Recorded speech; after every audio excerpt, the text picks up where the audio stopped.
No, no,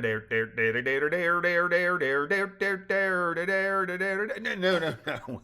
That's wrong. Dixie Diamonds 169. Metz, Isabella Falls, Dixie, 9:34 p.m. Jerald slept between Lizzie and Eddie as the trio relaxed on the bench that hung from their porch ceiling. Leaning her head so it contacted Eddie's, Liz asked, "Did you check on the diamonds?" "Pardon?" Eddie replied, his forehead furrowed. "Oh, no. Did you want me to?"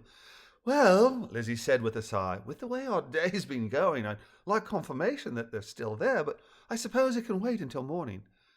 "I don't know what we'd do about it if they disappeared," Ed said, immediately adding, "Not that I think they have. Just nervous, or is there a reason you ask?" "Ha!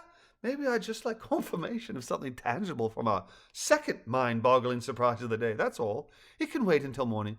"Second, eh?" he asked. Bending his left arm at the elbow, he extended his thumb and added, "We've got telepathy with Balloony, speaking with Jerald and Cheeks," to which he raised his index and middle finger, "learning this so-and-so Brancy in his quest to capture Big B and then the diamonds," holding his hand splayed wide.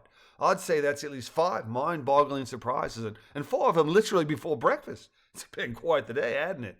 "It certainly has," she replied, leaning her head so it rested on Eddie's shoulder. "Though now that you've enumerated them, that's 4 wonderful things and only 1 bad. 80%'s a pretty good score." "Aye," Ed said, "and while we're certainly not out of the woods yet, I'd say our outlook is rosy, at least as far as those of us who are flesh and blood and living in Queensland. Any daydreams of what we'll do with all that lovely ice?"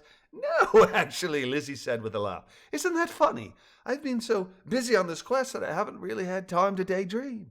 Of course, I'm not sure how we'll go about exchanging our lovely little rocks for dollars." "Agreed," Eddie exclaimed. "I'm certainly looking forward to singing high notes along with Dame Nellie Melba, but we'll need to be sure to do this proper. That's a lot of money, and I don't want to lose it." Dame Nellie Melba appeared on Australia's 1986 $100 bill. "Lose it?" Lizzie repeated. "How do you mean?" "Well, if you think back to this morning, I'm pretty sure I used the expression acquired when I told you about my great-great-great-uncle Edward having these diamonds.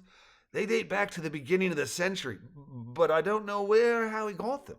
I'm not saying that he did anything illegal or nefarious, but I'm not saying he didn't.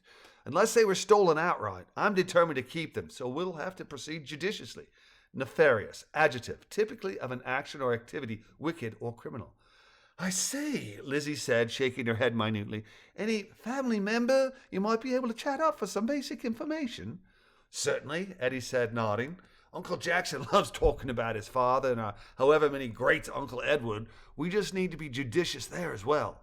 Since we moved here back in '92, asking out of the blue might make him wonder why we're asking. We'll dig, but we'll do it archaeologist style rather than with the bulldozer, right?" "Ah," Lizzie sighed. "That sounds prudent. I suppose so long as they remain ours, we'll be just fine continuing as we've been doing for the last 7 years." "With a lot to show for it?" Eddie asked. "With a lot to show for it," Lizzie replied, turning her head and offering her lips for a quick kiss.